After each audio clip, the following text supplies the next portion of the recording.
저는 요르단 아르바 계곡의 농업연구원 파티마 알마이너스 호세인입니다. 오늘은 제가 태어난 사막 이야기를 해드리려고 해요. 지금 바로 시작합니다.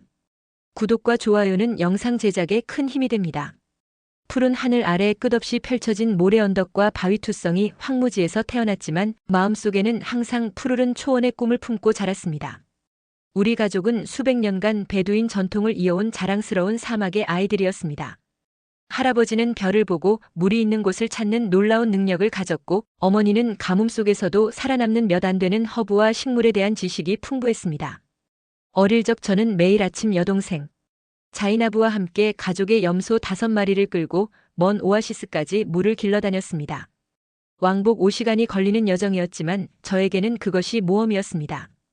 끊임없이 변화하는 모래 언덕, 간혹 만나는 다른 부족의 아이들, 그리고 가끔 운이 좋으면 볼 수 있는 작은 사막 식물들이 자라는 모습까지.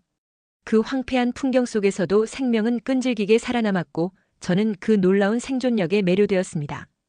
파티마, 넌 식물에 대한 이해가 남다르구나. 마치 그들과 대화하는 것 같아. 마을의 현명한 노인 압둘 할아버지가 제게 말했던 기억이 납니다. 16살 때 저는 불가능하다고 여겨졌던 일을 해냈습니다. 우리 집 뒤편 조그만 땅에 특별한 방법으로 물을 아끼면서 채소를 기르는 데 성공한 것이죠. 그때부터 마을 사람들은 저를 사막의 정원사라고 불렀습니다. 미국 코넬 대학에서 농학을 공부할 기회가 주어졌을 때 저는 망설임 없이 달려갔습니다. 현대 농업 기술과 최신 연구를 배우는 4년은 마치 다른 세상에 사는 것 같았습니다. 풍요로운 비옥한 토양, 풍부한 물, 그리고 계절마다 다양한 색으로 물드는 농장들을 보며 저는 고향 아르바 계곡에도 언젠가 이런 풍요로움을 가져올 수 있을지 끊임없이 생각했습니다. 대학을 졸업한 후 많은 친구들이 미국의 큰 농업회사나 연구소에 남으라고 권했습니다. 하지만 저의 가슴은 항상 고향을 향해 있었습니다. 내 지식이 가장 필요한 곳은 바로 내 땅이다라는 확신으로 저는 아르바 계곡으로 돌아왔습니다. 돌아온 현실은 생각보다 훨씬 더 가혹했습니다. 기후변화로 인해 사막화는 더욱 가속화되고 있었고 전통적인 베두인 생활 방식은 점점 더 어려워지고 있었습니다. 마을의 젊은이들은 하나둘 도시로 떠나갔고 남은 사람들은 점점 더 깊은 절망에 빠져갔습니다. 저는 요르단 농업부와 협력하여 사막 농업 연구 프로젝트를 시작했습니다. 이스라엘, 네덜란드, 미국의 농업 전문가들이 다양한 방법을 시도했지만 그들의 기술은 우리 지역의 특수한 환경과 경제적 현실에 적합하지 않았습니다. 비싼 장비, 과도한 물 사용, 또는 우리 지역 기후에 맞지 않는 작물 선택 등 여러 이유로 대부분의 프로젝트는 실패로 끝났습니다. 파티마, 넌 열정이 대단하지만 때로는 자연의 한계를 인정해야 할 때도 있어. 선배 연구원 하심의 말이 가슴에 깊이 박혔습니다. 그의 말대로 이곳은 수천 년간 불모지였고 벌써 많은 나라의 전문가들이 시도했지만 실패한 곳이었습니다. 어쩌면 정말 불가능한 꿈을 꾸고 있는 건지도 모른다는 생각이 들기 시작했습니다. 그러던 어느 날 마을 회의실에서 열린 국제농업포럼에 참석했을 때 모든 것이 바뀌기 시작했습니다. 한국농촌진흥청의 이수진 박사가 발표하는 내용이 제 인생을 완전히 바꿔놓을 줄은 그때까지만 해도 전혀 몰랐습니다. 국제농업포럼의 마지막 발표자로 소개된 이수진 박사는 인상적인 모습으로 단상에 올랐습니다. 단정한 정장 차림에 자신감 넘치는 걸음걸이가 눈길을 끌었습니다. 그녀는 중동 지역의 폭염에도 불구하고 전혀 지친 기색 없이 활기찬 목소리로 발표를 시작했습니다. 한국농촌진흥청의 스마트 농업 기술과 해외 협력 사업에 대한 소개로 시작된 발표는 점차 제 호기심을 자극했습니다. 특히 이 박사가 보여준 몽골과 우즈베키스탄의 건조지대 농업 프로젝트 사례는 놀라웠습니다.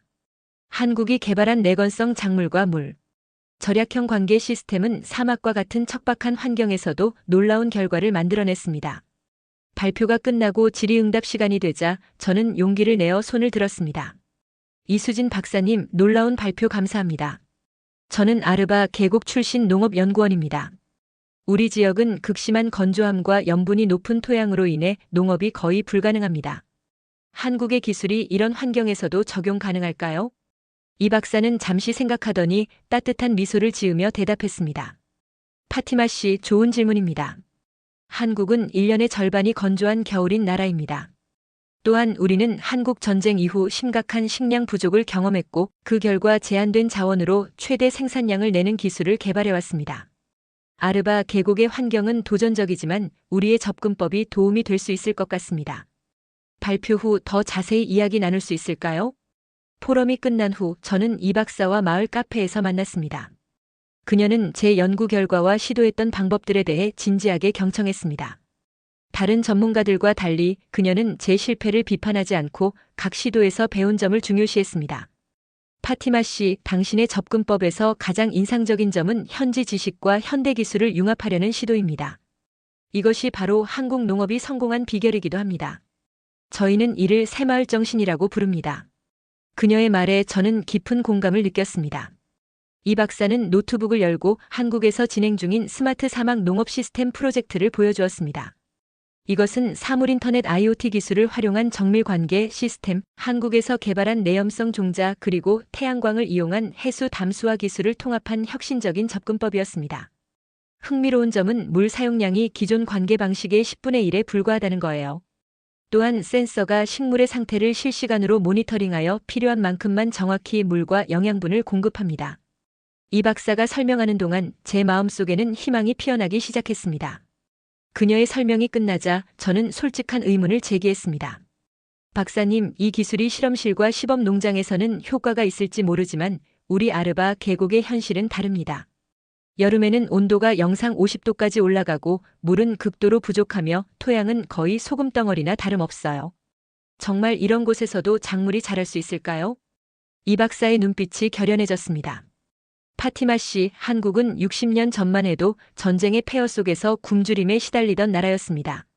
많은 사람들이 우리에게 불가능하다고 말했지만 우리는 할 수 있다는 믿음으로 농업혁명을 이루었습니다. 저는 아르바 계곡에도 그 기적이 가능하다고 믿습니다. 한번 시도해볼 의향이 있으신가요? 그녀의 확신에 찬 목소리와 눈빛에서 진정성이 느껴졌습니다. 저는 머뭇거림 없이 대답했습니다. 네, 함께하고 싶습니다. 마을 사람들을 설득하는 게 쉽지는 않겠지만 시도해볼 가치가 있습니다. 이틀 후 이 박사와 저는 마을 원로들 앞에서 프로젝트 계획을 발표했습니다. 처음에 마을 사람들은 회의적이었습니다. 수천 년 동안 아무것도 잘하지 않았는데 어떻게 가능하겠느냐는 질문이 쏟아졌습니다. 이 박사는 미소 지으며 대답했습니다. 한국도 70년대까지 식량이 부족했던 나라였습니다. 하지만 우리는 새마을 운동이라는 농촌 혁명을 통해 농업 강국으로 변화했습니다. 여러분의 사막도 변할 수 있습니다. 저희는 기술을 가져왔지만 그것을 여러분의 지혜와 결합할 때 진정한 기적이 일어날 것입니다. 마을의 장로 아흐메드가 심각한 표정으로 질문했습니다. 그래서 당신들은 우리에게 무엇을 요구하는가? 우리에게는 돈도 없고 현대 기술을 다룰 줄도 모른다네. 이 박사는 단호하게 대답했습니다. 저희가 필요한 것은 여러분의 협력과 지식입니다. 비용은 한국 정부의 지원으로 해결됩니다. 그리고 기술은 우리가 여러분에게 가르쳐 드릴 것입니다. 이것은 자선 사업이 아니라 파트너십입니다. 우리는 함께 배우고 함께 성장할 것입니다. 긴 논의 끝에 마을 원로들은 1헥타르의 시험 농지를 제공하기로 동의했습니다. 마을에서 가장 척박하고 소금기 많은 땅이었지만 우리에게는 시작점이었습니다. 그날 밤 이 박사는 한국으로 돌아가 팀을 구성하고 필요한 장비를 준비하겠다며 떠났습니다. 한 달이 지나고 3톤 트럭 5대가 마을에 도착했습니다. 트럭에는 태양광 패널, 스마트 센서, 특수관계 시스템, 그리고 다양한 종자가 실려 있었습니다. 그리고 이 박사와 함께 4명의 한국 기술자가 도착했습니다. 그들의 눈빛에는 결연한 의지가 담겨 있었고 그것은 저에게도 전해졌습니다. 우리의 사막 정복 프로젝트가 드디어 시작되었습니다. 프로젝트 시작 첫날 이수진 박사와 한국 기술진은 일사불란하게 움직였습니다. 그들은 척박한 시험 농지를 둘러보며 토양 샘플을 채취하고 정밀한 지형 측량을 시작했습니다. 한국에서 가져온 첨단 장비로 토양의 염도, 미네랄 함량, 지하수 수준까지 정확하게 분석했습니다. 이 박사의 팀원들은 각자 전문 분야가 달랐습니다. 김정호 농업공학자는 관계 시스템 설계를, 박미연 생명공학자는 종자 선별을, 정우진 기술자는 스마트팜 시스템 구축을, 그리고 장현수 태양광 전문가는 에너지 시스템을 담당했습니다. 그들은 자신의 분야에서 최고 수준의 전문성을 가진 이들이었습니다. 첫 주는 기초 작업에 집중했습니다. 마을 청년들과 함께 태양광 패널을 설치하고 스마트 관계 시스템의 파이프라인을 지하에 매설했습니다. 특히 인상적이었던 것은 한국팀이 가져온 스마트 워터 하베스팅 시스템이었습니다. 이것은 공기 중의 수분을 응결시켜 물을 모으는 장치로 한국에서 특별히 개발한 나노 소재를 사용했습니다. 작업이 한창이던 어느 날 갑작스러운 모래 폭풍이 닥쳤습니다. 순식간에 하늘이 어두워지고 모래가 휘몰아쳤습니다. 보통 우리 마을 사람들은 이런 상황에서 모든 활동을 중단하고 대피하지만 한국팀은 달랐습니다. 그들은 서둘러 장비를 보호하고 이미 설치된 시스템을 모래로부터 지키기 위해 임시 방벽을 설치했습니다. 모래 폭풍은 12시간 넘게 계속되었고 그 결과는 처참했습니다. 태양광 패널은 모래로 뒤덮였고 일부 관계 파이프가 노출되었으며 임시 작업실마저 반쯤 파묻혔습니다. 이제 끝이겠구나 생각했지만 이 박사의 반응은 놀라웠습니다. 좋은 경험이었습니다. 이제 우리 시스템이 실제 환경에서 어떤 취약점을 가지는지 알게 되었으니 더 강화할 수 있겠네요. 그녀는 마치 이런 역경을 예상했다는 듯이 차분하게 말했습니다. 이튿날 아침부터 한국팀은 설계를 수정하기 시작했습니다. 태양광 패널에는 자동 청소 시스템을 추가하고 관계 파이프는 더 깊게 매설했으며 스마트 센서에는 특수 보호막을 씌웠습니다. 가장 인상적이었던 것은 그들의 문제 해결 방식이었습니다. 아무것도 버리지 않고 모든 손상된 부품을 창의적으로 재활용하는 모습이 놀라웠습니다. 박사님, 어떻게 이런 상황에서도 포기하지 않으세요? 저는 궁금해서 물었습니다. 이 박사는 잠시 생각하더니 대답했습니다. 파티마, 한국은 불과 70년 전만 해도 전쟁의 폐허였어요. 우리에겐 자원도 기술도 없었습니다. 하지만 우리에게는 해내야만 한다는 절박함이 있었죠. 그것이 한국인의 DNA에 새겨진 겁니다. 어려움은 항상 기회가 됩니다. 프로젝트 3주차에 접어들며 우리는 토양 개선 작업을 시작했습니다. 한국에서 가져온 특수 미생물과 천연 비료를 사용해 염분 높은 토양을 중화시키는 과정이었습니다. 특히 놀라웠던 것은 그들이 우리 베두인 전통 지식을 존중하고 활용하는 방식이었습니다. 어머니가 알려주신 사막 식물 동정 방법이 큰 도움이 되었습니다. 우리 조상들이 사막에서 발견한 미네랄 흡수력이 뛰어난 식물들을 한국의 생명공학과 결합하면서 새로운 형태의 사막 친화적 토양 계량제가 만들어졌습니다. 그러나 네 번째 주에 더 큰 위기가 찾아왔습니다. 지하수에서 펌프로 퍼올린 물의 염도가 예상보다 훨씬 높게 나타난 것입니다. 기존 담수화 장비로는 처리가 불가능한 수준이었습니다. 이 문제는 전체 프로젝트를 위협했습니다. 이 박사팀은 긴급 회의를 소집했습니다. 저는 회의실 한쪽에서 그들의 토론을 지켜보았습니다. 논의는 한국어로 진행되었지만 그들의 표정과 제스처만으로도 상황의 심각성을 느낄 수 있었습니다. 몇 시간의 치열한 논쟁 끝에 이 박사가 마침내 결론을 내렸습니다. 우리는 계획을 수정해야 합니다. 서울에서 새로운 담수화 장비를 공수하는데 최소 2주가 걸릴 거예요. 그때까지 태양열 증류 시스템으로 물을 확보하면서 필요한 개조를 하겠습니다. 지체된 2주 동안 한국팀은 결코 시간을 낭비하지 않았습니다. 그들은 마을 청년들에게 스마트팜 시스템 운영법을 가르치고 토양 개선 작업을 계속했으며 심지어 즉석에서 만든 태양열 증류 장치로 소량의 물을 생산하는 데 성공했습니다. 특히 정우진 기술자의 재능이 빛을 발했습니다. 그는 마을에서 구할 수 있는 간단한 재료들로 임시 증류 시스템을 만들어냈고 이를 통해 하루에 60리터의 깨끗한 물을 생산했습니다. 비록 전체 필요량에는 턱없이 부족했지만 적어도 가장 중요한 종자들을 살릴 수 있었습니다. 이 위기 상황에서 가장 감동적이었던 것은 마을 사람들의 변화였습니다. 처음에는 방관자에 불과했던 그들이 이제는 적극적으로 참여하기 시작했습니다. 노인들은 과거의 사막에서 물을 찾던 방법을 공유했고 젊은이들은 밤낮 없이 일했습니다. 심지어 아이들까지 자원봉사자로 나서서 간단한 작업을 도왔습니다. 마을의 노인 아부 하산은 50년 전에 사용했던 전통 응축기 제작법을 알려주었고 이것이 정우진의 설계에 중요한 영감이 되었습니다. 두 문화의 지식이 어우러지며 새로운 해결책이 탄생하는 순간이었습니다. 이러한 어려움 속에서도 이 박사는 결코 목표를 잃지 않았습니다. 매일 아침 회의에서 그녀는 팀원들에게 상기시켰습니다. 우리는 단순히 농장을 만드는 게 아닙니다. 우리는 여기에 희망을 심고 있는 겁니다. 그리고 마침내 5주차에 서울에서 개량된 담수화 장비가 도착했습니다. 이 장비는 기존의 것보다 30% 더 효율적이었고 고염분 지하수도 처리할 수 있었습니다. 한국의 연구소에서 밤낮으로 개발한 결과물이었습니다. 장비 설치가 완료되자 드디어 본격적인 파종을 시작할 수 있었습니다. 한국에서 특별히 개발된 내염성, 내건성 종자들이 희망의 땅에 뿌려졌습니다. 우리는 이제 자연의 응답을 기다리고 있었습니다. 파종 후 6일째, 저는 매일 아침처럼 시험 농지로 나갔습니다.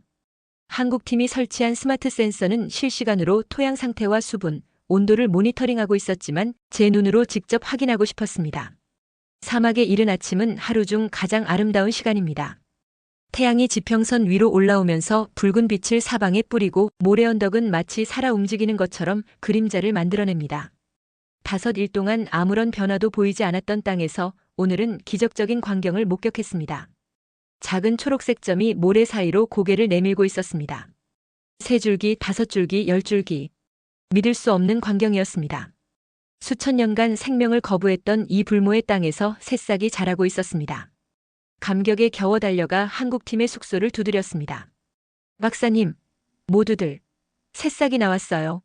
나왔다고요. 이수진 박사와 팀원들은 급히 옷을 갈아입고 저를 따라 시험 농지로 달려왔습니다.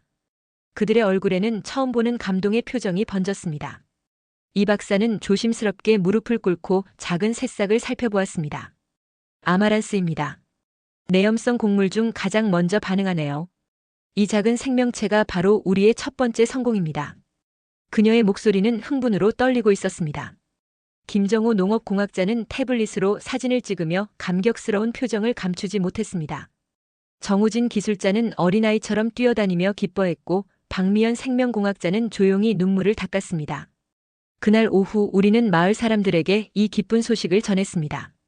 처음에는 많은 사람들이 반신반의했지만 직접 농지를 방문해 새싹을 본 후에는 놀라움을 감추지 못했습니다. 특히 마을의 노인들은 감격스러운 표정이었습니다. 평생 불모지로만 알았던 그 땅에서 생명이 자라나는 광경은 그들에게 충격적이었습니다. 아흐메드 할아버지는 떨리는 손으로 새싹을 만져보더니 말했습니다. 나는 80년을 살았지만 이런 기적은 처음 본다. 한국인들이 우리 땅에 생명을 가져왔구나. 이후 일주일 동안 시험 농지는 완전히 달라졌습니다. 아마란스 외에도 퀴노아, 수수, 특수 개량된 보리와 같은 작물들이 속속 모습을 드러냈습니다. 스마트 관계 시스템은 각 작물에 필요한 만큼 정확히 물을 공급했고 센서는 실시간으로 생장 상태를 모니터링했습니다. 저는 이 박사의 권유로 매일 작물들의 성장 기록을 담당했습니다. 식물의 높이, 색깔, 잎의 수, 토양 상태까지 세세히 기록했습니다. 이 데이터는 실시간으로 한국의 농촌진흥청으로 전송되어 분석되었고 다시 우리에게 최적화된 관리 방법이 피드백으로 돌아왔습니다. 놀랍게도 작물들은 일반적인 성장 속도보다 빨리 자라고 있었습니다. 이 박사의 설명에 따르면 한국의 연구소에서 특별히 개발된 이 품종들은 사막 환경에서 생존하기 위해 성장 주기가 단축되어 있다고 했습니다. 짧은 우기 동안 최대한 빨리 자라서 종자를 맺고 다음 세대를 준비하는 전략이었습니다. 우리의 성공은 점점 더 많은 마을 사람들의 관심을 끌었습니다. 처음에는 의심스러운 눈으로 바라보던 사람들도 이제는 매일 농지를 방문해 작물의 성장을 지켜보았습니다. 특히 젊은이들의 반응이 뜨거웠습니다. 농업의 가능성을 본 그들은 한국팀에게 기술을 배우고 싶어 했습니다. 이 박사는 이러한 상황을 기쁘게 받아들였습니다. 우리는 곧 마을 청년 15명을 대상으로 특별 교육 프로그램을 시작했습니다. 스마트 농업 기술, 작물 관리법, 시스템 유지 보수까지 체계적으로 가르쳤습니다. 놀랍게도 그들은 매우 빠르게 배웠고 얼마 지나지 않아 간단한 시스템 조정도 스스로 할 수 있게 되었습니다. 저의 남동생 타릭도 교육생 중 한 명이었습니다. 그는 원래 도시로 떠나 일자리를 찾으려 했지만 이 프로젝트를 보고 마음을 바꾸었습니다. 농업은 미래가 없다고 생각했어요. 하지만 이제는 다르게 보여요. 우리 마을에서도 미래가 있을 수 있다는 걸 알게 되었어요. 그의 말에 많은 젊은이들이 공감했습니다. 파종 3주 후 우리는 첫 번째 중대한 도전에 직면했습니다. 갑작스러운 폭염이 찾아온 것입니다. 온도계는 55도를 가리켰고 뜨거운 사막 바람이 농지를 강타했습니다. 일반적인 작물이라면 즉시 말라 죽었겠지만 우리의 특수 품종들은 어떻게든 버티고 있었습니다. 이 박사팀은 즉시 비상 대응 계획을 가동했습니다. 스마트 그늘막 시스템이 전개되어 작물들을 직사광선으로부터 보호했고 분무 시스템이 주기적으로 미세한 물방울을 뿌려 온도를 낮추었습니다. 밤에는 축적된 태양열을 분산시키기 위한 특수 냉각 시스템이 작동했습니다. 이 위기를 대처하는 한국팀의 모습은 인상적이었습니다. 그들은 서로 완벽하게 협력하며 각자의 전문 분야에서 최선을 다했습니다. 김정호는 관계 시스템을 미세 조정했고 정우진은 냉각 장치를 개조했으며 박미연은 식물의 스트레스 반응을 분석했습니다. 장현수는 밤낮 없이 태양광 시스템이 안정적으로 작동하도록 관리했습니다. 폭염은 5일 동안 계속되었지만 놀랍게도 우리의 작물들은 그것을 이겨냈습니다. 일부 잎이 타거나 시들었지만 대부분의 식물들은 살아남았습니다. 특히 아마란스와 퀴노아는 거의 피해를 입지 않았습니다.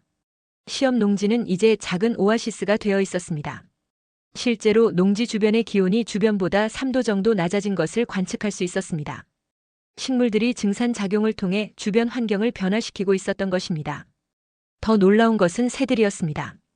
몇 세대 동안 이 지역에서 보기 힘들었던 작은 사막 새들이 농지 주변에 나타나기 시작했습니다. 자연이 우리의 노력에 응답하고 있어요. 이 박사가 감동적인 표정으로 말했습니다. 우리가 첫 번째 씨앗을 심었을 뿐인데 이미 생태계가 반응하고 있습니다. 파종 한 달 후 우리는 미니 수확제를 열었습니다. 아직 본격적인 수확은 아니었지만 몇몇 빠른 성장 채소는 이미 수확이 가능했습니다. 이 박사는 마을 사람들을 초대해 직접 채소를 따고 맛볼 수 있게 했습니다. 마을 아이들이 가장 먼저 호기심을 보였습니다. 그들에게 이곳은 모험의 장소였습니다. 초록색 잎을 만지고 작은 채소를 따서 먹어보는 경험은 평생 불모지만 보아온 아이들에게 신선한 충격이었습니다. 이제 우리의 코리안 마이너스 요르단 그린 미라클 프로젝트는 단순한 실험이 아닌 모두의 희망이 되어가고 있었습니다. 첫 번째 수확의 성공은 마을 전체의 희망의 불씨를 지폈습니다. 한 달 반 만에 우리는 채소를 수확했고 2개월 후에는 아마란스와 퀴노아의 첫 수확도 이루어졌습니다. 비록 작은 규모였지만 그 의미는 어마어마했습니다. 수천 년간 불모지로만 여겨졌던 이 땅에서 식량이 생산된 것입니다. 마을 광장에서 열린 첫 수확제는 축제 분위기였습니다.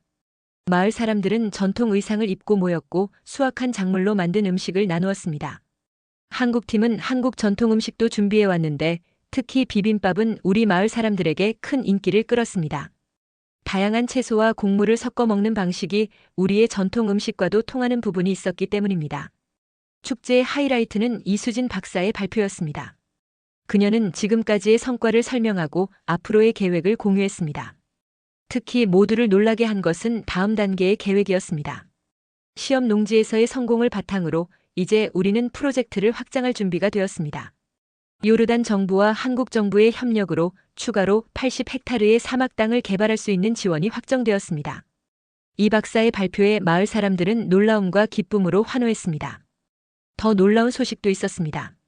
저희는 단순히 농지를 넓히는 것이 아니라 완전한 스마트 사막 농업 마을을 조성하려 합니다. 농업교육센터, 종자연구소, 농산물 가공시설까지 갖춘 자급자족 공동체를 만들 계획입니다. 이것은 요르단뿐만 아니라 중동 전체를 위한 모델이 될 것입니다. 이 박사의 비전은 야심찼지만 이제는 모두가 그것이 가능하다고 믿었습니다. 우리가 이미 불가능을 가능으로 바꾸는 것을 목격했기 때문입니다. 회의 후 저는 이 박사와 개인적인 대화를 나눌 기회가 있었습니다. 박사님, 정말 감사합니다. 우리 마을에 희망을 가져다 주셨어요. 하지만 궁금한 게 있습니다. 왜 한국은 이렇게 멀리 떨어진 우리 마을에 투자하는 건가요? 분명 경제적 이득보다 투자 비용이 더 클 텐데요. 이 박사는 생각에 잠겼다가 진지하게 대답했습니다. 파티마, 한국은 과거에 많은 나라들의 도움을 받았습니다. 60년 전 우리는 세계에서 가장 가난한 나라 중 하나였어요. 국제사회의 지원과 우리 자신의 노력으로 이제는 도움을 줄 수 있는 위치가 되었습니다. 우리가 가진 기술과 경험을 나누는 것은 단순한 자선이 아니라 의무라고 생각합니다. 게다가 사막화는 전 지구적 문제입니다. 이곳에서의 성공 모델은 전 세계 비슷한 환경에 적용될 수 있어요. 그녀의 말은 저에게 깊은 인상을 남겼습니다. 원조를 받던 나라에서 원조를 주는 나라로 변모한 한국의 이야기는 우리 요르단에게도 중요한 교훈이었습니다. 확장 프로젝트는 빠르게 진행되었습니다.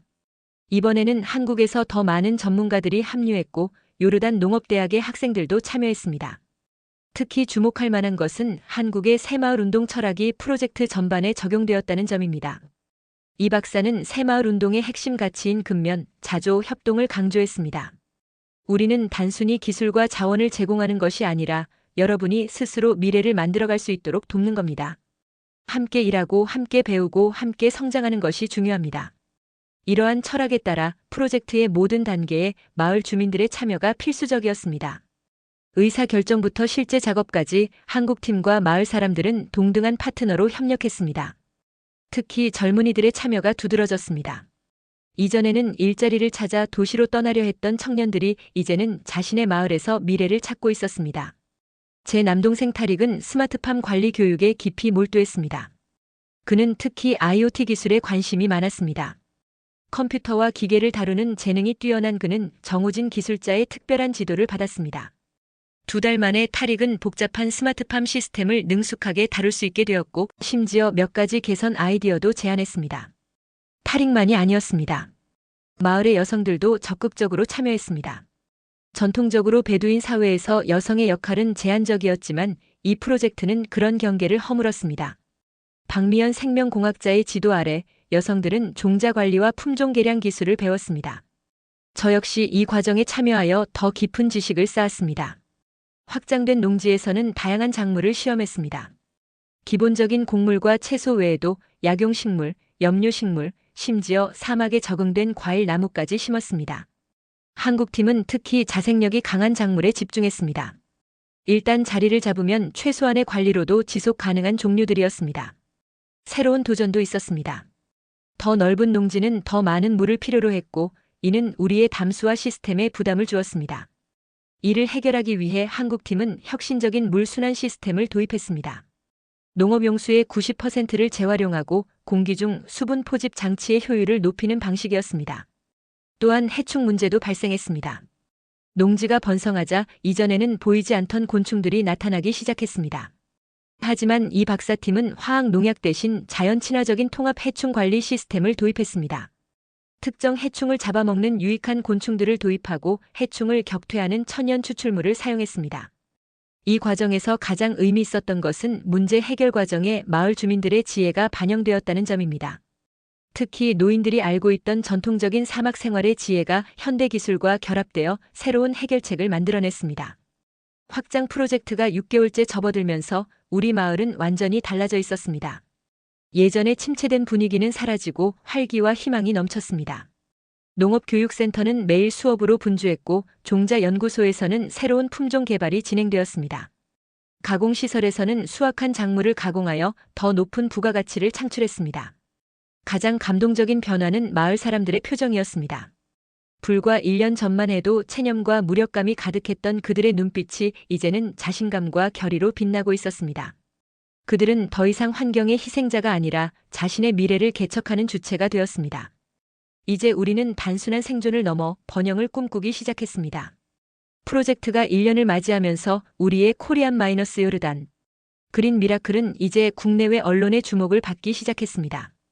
처음에는 요르단 지역 신문에서 조그만 기사로 소개되었지만 곧 알자지라, BBC, CNN과 같은 국제 언론에서도 취재팀을 보내왔습니다. 사막 한가운데서 초록빛 농장이 자라나는 모습은 시각적으로도 강력한 이미지였고 기후변화와 사막화에 맞서는 희망의 사례로 주목받았습니다. 알자지라 특별 다큐멘터리 팀이 일주일간 우리 마을에 머물렀습니다. 그들은 프로젝트의 모든 측면을 촬영했고 마을 사람들과 한국팀의 인터뷰를 진행했습니다. 저도 인터뷰 대상 중 한 명이었습니다. 카메라 앞에서 이야기하는 것이 낯설었지만 우리 프로젝트의 중요성을 세계에 알리고 싶다는 열망으로 용기를 냈습니다. 기자는 이 프로젝트가 당신의 삶을 어떻게 바꾸었나요? 라고 물었습니다. 저는 잠시 생각하다가 대답했습니다. 저에게 이것은 단순한 농업 프로젝트가 아닙니다. 새로운 세계관을 배운 것이죠. 아무것도 불가능하지 않다는 것을, 가장 척박한 환경에서도 희망과 생명이 자랄 수 있다는 것을 배웠습니다. 한국팀이 보여준 끈기와 혁신 정신은 저에게 큰 영감이 되었습니다. 이제 저는 미래를 다르게 봅니다. 우리 마을, 우리 요르단, 더 나아가 중동 전체가 자신의 손으로 미래를 바꿀 수 있다고 믿게 되었습니다. 다큐멘터리는 전 세계에 방영되었고 놀라운 반응을 얻었습니다. 우리 프로젝트는 갑자기 국제적인 관심의 중심이 되었습니다. 다양한 국가에서 정부 대표단, 연구자, 기업인들이 우리 마을을 방문하기 시작했습니다. 그들은 모두 한국의 기술과 우리 마을의 변화에 관심을 보였습니다. 특히 사우디아라비아, 아랍에미리트, 이집트 등 비슷한 환경을 가진 중동 국가들의 방문이 잦았습니다.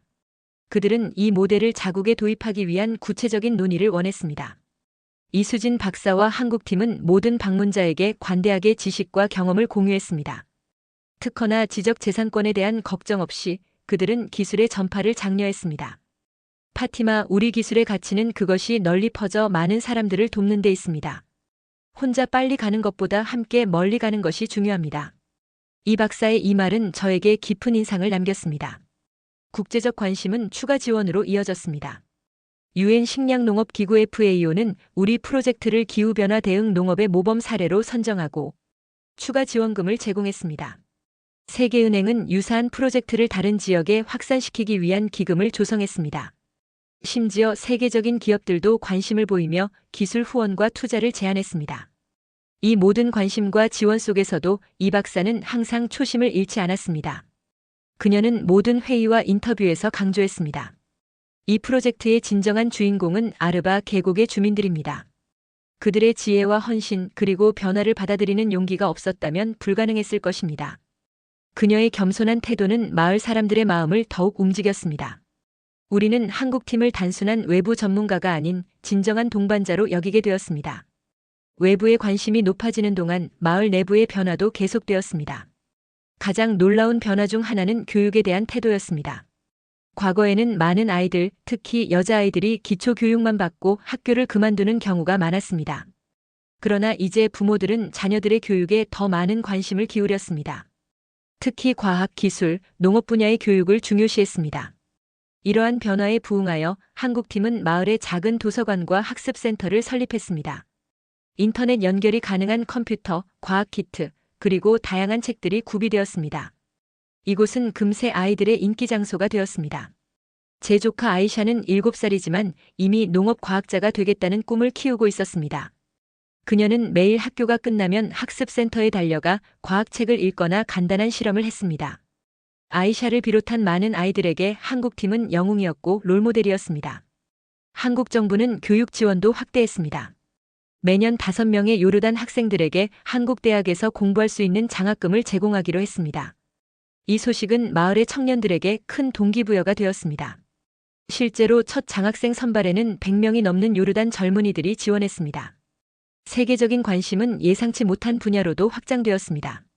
미식가들이 우리의 특수 작물에 관심을 보이기 시작했고 세계적인 셰프들이 방문하여 우리 농산물로 요리를 만들었습니다. 특히 아마란스와 퀴노아는 높은 영양가와 독특한 맛으로 주목받았습니다.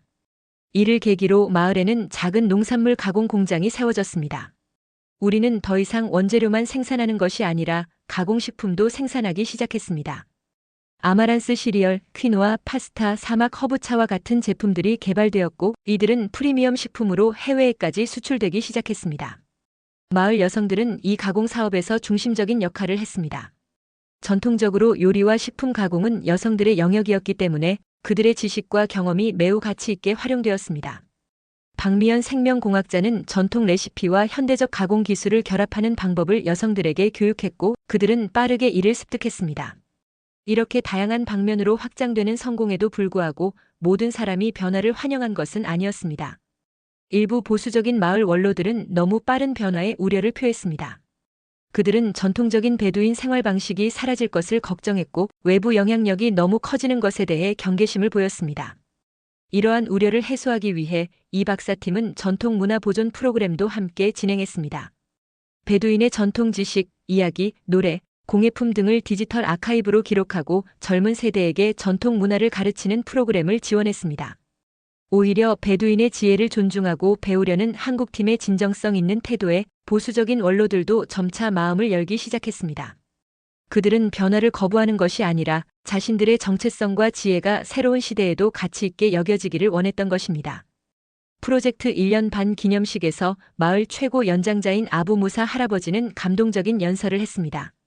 내 인생 90년 동안 나는 많은 외국인들이 우리 땅에 와서 가고 많은 약속이 지켜지지 않는 것을 보았다. 하지만 한국 친구들은 달랐다. 그들은 말만 하지 않고 행동으로 보여주었다. 더 중요한 것은 그들이 우리를 존중하고 우리의 지혜를 배우려 했다는 것이다. 우리는 이제 함께 새로운 미래를 만들고 있다. 그의 말은 이제 우리 프로젝트가 단순한 기술 이전이 아닌 진정한 문화 교류와 상호 존중의 파트너십으로 발전했음을 보여주었습니다. 챕터 7위기의 순간. 프로젝트 2년 차에 접어들면서 우리의 코리안 마이너스 요르단 그린 미라클은 안정화 단계에 들어섰습니다. 100헥타르가 넘는 농지에서 다양한 작물이 재배되었고 가공시설은 이제 본격적으로 가동되어 부가가치 높은 제품을 생산하고 있었습니다. 농업교육센터에서는 요르단 전역과 인근 국가에서 온 학생들이 교육을 받고 있었고 종자연구소는 새로운 내염성, 내건성 품종을 계속 개발하고 있었습니다. 그러나 어떤 성공 이야기에도 도전과 위기는 항상 존재하는 법입니다. 우리에게도 그 시험의 순간이 찾아왔습니다. 3월 중순 기상청은 그의 가장 심각한 모래폭풍이 다가오고 있다고 경고했습니다. 평소 같았다면 우리의 시스템은 이런 폭풍을 견뎌낼 수 있었습니다. 그러나 이번 폭풍은 규모가 달랐습니다. 50년 만에 최악의 모래폭풍이라고 기상학자들은 말했습니다. 한국팀은 즉시 비상대책회의를 소집했습니다. 이수진 박사는 차분하지만 진지한 목소리로 말했습니다. 우리는 최악의 상황에 대비해야 합니다. 모든 작물을 보호할 수는 없을 것입니다. 어떤 농지를 우선적으로 보호할지 결정해야 합니다. 이는 어려운 결정이었습니다. 어떤 작물, 어떤 구역을 포기할 것인가? 마을위원회와 한국팀은 함께 논의했고 결국 종자연구소와 핵심 종자 농지를 최우선으로 보호하기로 결정했습니다. 그것이 미래를 위한 가장 중요한 자산이었기 때문입니다. 폭풍이 도착하기 전날 모든 사람이 준비 작업에 참여했습니다. 보호용 방풍벽이 설치되었고 중요 시설은 완전히 밀봉되었습니다. 작물들은 가능한 한 보호되었지만 모든 것을 지킬 수는 없었습니다. 우리는 가슴 아픈 마음으로 일부 농지를 포기해야 했습니다. 그리고 마침내 폭풍이 도착했습니다. 하늘이 갈색으로 변하고 태양이 완전히 가려졌습니다. 모래 입자들이 매서운 바람을 타고 날아와 건물 벽을 때렸고 시야는 수미터 앞도 보이지 않을 정도로 제한되었습니다. 모든 주민들은 집안에 대피했지만 한국팀과 마을의 자원봉사자들은 핵심 시설을 지키기 위해 밖에 남아 있었습니다. 그들은 방호복과 마스크를 쓰고 지속적으로 장비를 점검하고 긴급 상황에 대응했습니다. 저도 그 자원봉사자 중 한 명이었습니다. 이 박사와 함께 종자연구소를 지키던 중 갑자기 경보음이 울렸습니다. 환기 시스템이 모래로 막히기 시작한 것입니다. 이대로 두면 귀중한 종자들이 보관된 저온 보관실의 온도가 상승할 위험이 있었습니다. 이 박사는 주저하지 않고 외부로 나가겠다고 결정했습니다. 환기 시스템을 수동으로 청소해야 했기 때문입니다. 저는 그녀를 막으려 했습니다. 너무 위험해요. 바람이 초속 20m가 넘습니다.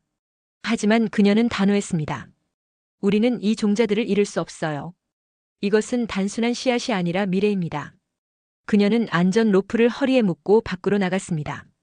저는 로프의 다른 쪽 끝을 잡고 망설이다가 결국 그녀를 따라 밖으로 나갔습니다. 밖의 상황은 상상 이상으로 끔찍했습니다. 모래가 눈처럼 날리고 바람은 마치 살아있는 괴물처럼 우리를 밀어냈습니다.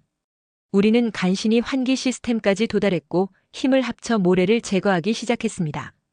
작업은 느리고 고통스러웠지만 1시간 후 마침내 환기구를 청소하는 데 성공했습니다. 그러나 돌아가는 길에 재난이 발생했습니다. 강한 돌풍이 불어와 이 박사를 넘어뜨렸고 그녀는 머리를 바위에 부딪혔습니다. 저는 필사적으로 그녀를 안전한 곳으로 끌어냈습니다. 다행히 의식은 있었지만 그녀의 이마에서는 피가 흐르고 있었습니다. 이것이 바로 리더십의 의미였습니다. 자신이 가장 위험한 일을 자처하고 자신의 안전보다 공동의 미래를 우선시하는 것.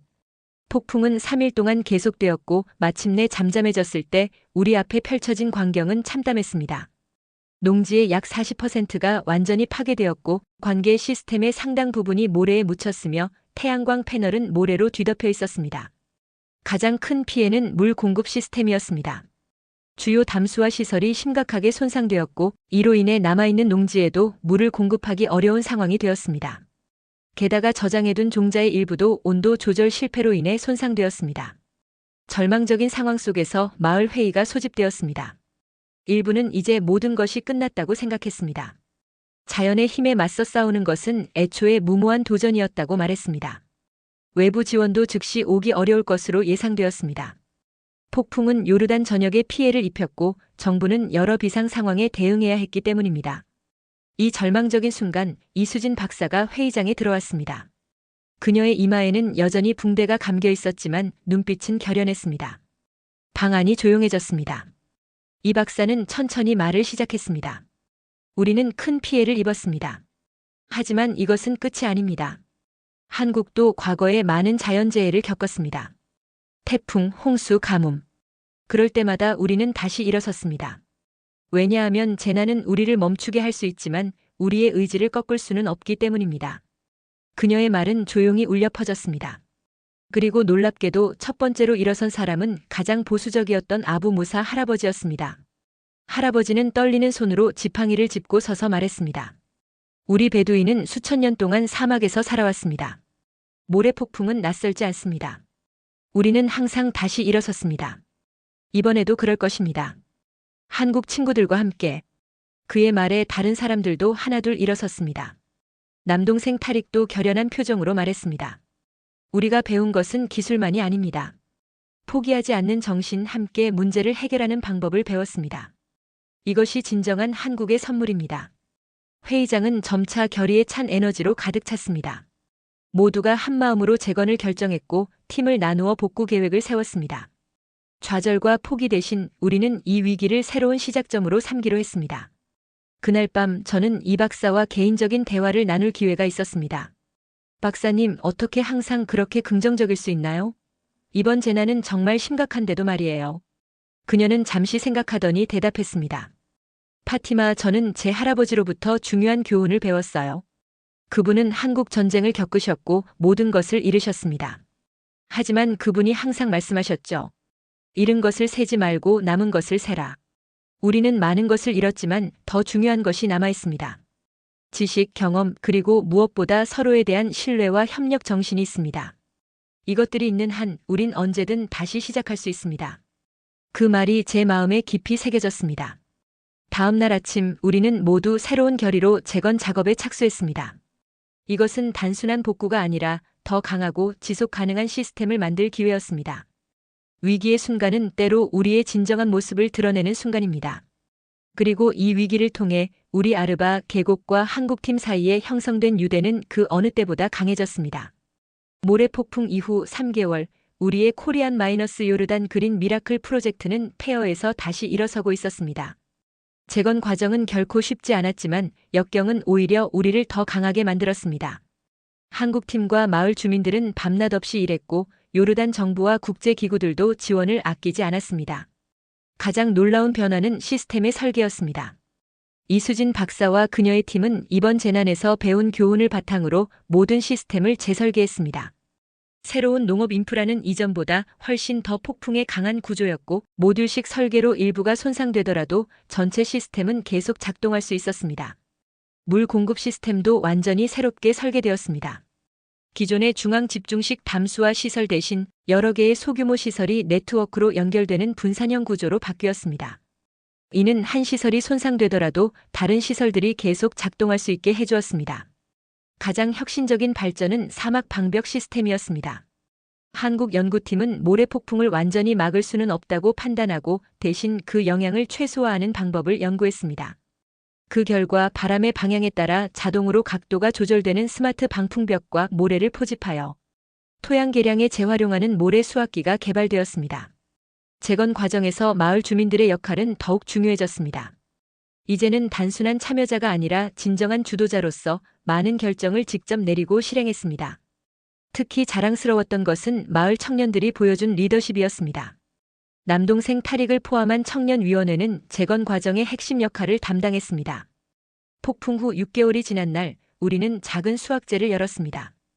규모는 작았지만 의미는 컸습니다. 이것은 단순한 농산물 수확이 아니라 회복력과 끈기의 수확이었습니다. 행사 중 가장 감동적인 순간은 마을 아이들이 준비한 특별 공연이었습니다. 그들은 한국의 농악과 베두인 전통 춤을 결합한 새로운 형태의 공연을 선보였습니다. 두 문화의 아름다운 조화는 모든 이의 마음을 깊이 울렸습니다. 그날 밤 이 박사는 저와 마을 광장 한쪽에 앉아 별이 빛나는 사막의 밤하늘을 바라보았습니다. 그녀는 잠시 침묵하다가 말을 꺼냈습니다. 내일 저는 한국으로 돌아갑니다. 그 말에 저는 놀라서 그녀를 바라보았습니다. 갑자기 가시는 거예요? 아직 할 일이 많은데요. 그녀는 미소를 지었습니다. 그렇기 때문에 떠나야 합니다. 이제 이 프로젝트는 여러분의 것입니다. 여러분이 직접 운영하고 발전시켜 나가야 할 때가 왔어요. 물론 한국 기술진의 일부는 계속 남아 지원할 것이고 저도 정기적으로 방문하겠지만 이제는 여러분이 주인공입니다. 그녀의 말은 저를 두렵게 하면서도 동시에 자부심을 느끼게 했습니다. 우리가 정말 준비되었을까요? 그녀의 도움 없이 이 모든 것을 유지하고 발전시킬 수 있을까요? 이 박사는 제 생각을 읽은 듯 말했습니다. 파티마, 여러분은 이미 준비되었어요. 모든 것을 처음부터 함께 했잖아요. 시행착오도 겪었고 위기도 함께 극복했습니다. 가장 중요한 것은 기술이 아니라 그것을 다루는 사람들의 정신입니다. 그리고 여러분은 이미 그것을 갖추고 있어요. 그녀의 말은 저에게 깊은 용기를 주었습니다. 이틀 후 마을 전체가 모여 이수진 박사와 한국기술진의 일부를 배웅했습니다. 그것은 슬픈 이별이 아니라 새로운 여정의 시작이었습니다. 이 박사가 떠난 후 우리는 그녀의 믿음에 부응하기 위해 더욱 열심히 일했습니다. 물론 어려움도 많았습니다. 처음에는 기술적인 문제가 발생했을 때 한국팀이 없어 당황하기도 했지만 우리는 점차 스스로 문제를 해결하는 방법을 배웠습니다. 때로는 실패도 했지만 그것은 배움의 과정이었습니다. 1년이 지난 후 우리의 프로젝트는 완전히 자립적인 운영 체제를 갖추게 되었습니다. 농업 생산량은 안정적으로 유지되었고 가공 제품의 품질은 오히려 더 향상되었습니다. 교육센터는 이제 중동 전역에서 학생들이 찾아오는 명소가 되었고 연구소에서는 우리만의 새로운 종자 품종을 개발하기 시작했습니다. 더 놀라운 것은 이 모델이 요르단의 다른 지역으로 확산되기 시작했다는 점입니다. 우리 마을의 청년들은 이제 다른 사막 마을에 가서 기술을 전수하는 강사가 되었습니다. 특히 남동생 타릭은 요르단 농업부의 특별 자문위원이 되어 국가적 차원의 사막 농업 정책 수립에 참여하게 되었습니다. 한국과의 연결도 더욱 강화되었습니다.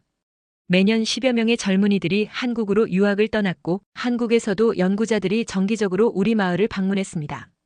두 문화 간의 교류는 단순한 기술 이전을 넘어 진정한 인적 네트워크로 발전했습니다. 프로젝트 5주년 기념식에는 이수진 박사도 참석했습니다. 그녀는 우리 마을의 변화에 깊은 감동을 표했습니다. 처음 왔을 때 저는 사막의 녹색 농장을 만드는 꿈을 가지고 있었어요. 하지만 지금 보니 여러분은 그 이상을 이루었습니다. 단순한 농장이 아니라 지속 가능한 미래를 만들어냈어요. 그녀의 말은 정확했습니다. 우리가 이룬 것은 단순한 농업 생산이 아니었습니다. 우리는 사막에서의 삶의 방식 자체를 재정의했습니다. 더 이상 사막은 극복해야 할 장애물이 아니라 우리와 함께 공존하며 새로운 가능성을 제공하는 터전이 되었습니다. 오늘 저는 대학에서 강의를 마치고 마을로 돌아오는 길입니다. 그렇습니다. 이제 저는 요르단 대학의 사막농업학과 교수가 되었습니다. 창문 밖으로 보이는 풍경은 제가 어린 시절 보던 것과는 완전히 다릅니다. 끝없는 모래 언덕 대신 녹색 필드와 태양광 패널, 그리고 활기찬 마을들이 보입니다. 사막은 여전히 사막입니다. 변한 것은 우리의 관점과 접근 방식입니다. 한국에서 온 희망의 씨앗은 단순한 농작물만 키운 것이 아니라 우리의 가능성과 자신감을 키웠습니다. 그리고 그것은 어떤 모래폭풍도 뿌리칠 수 없는 가장 강력한 힘입니다. 오늘날 코리안 마이너스 요르단 그린 미라클은 단순한 프로젝트 이름이 아닙니다. 그것은 서로 다른 문화가 만나 불가능을 가능으로 바꾸는 인간 정신의 승리를 상징합니다. 사막에 심어진 한국의 씨앗은 이제 중동 전역의 희망의 숲을 이루고 있습니다.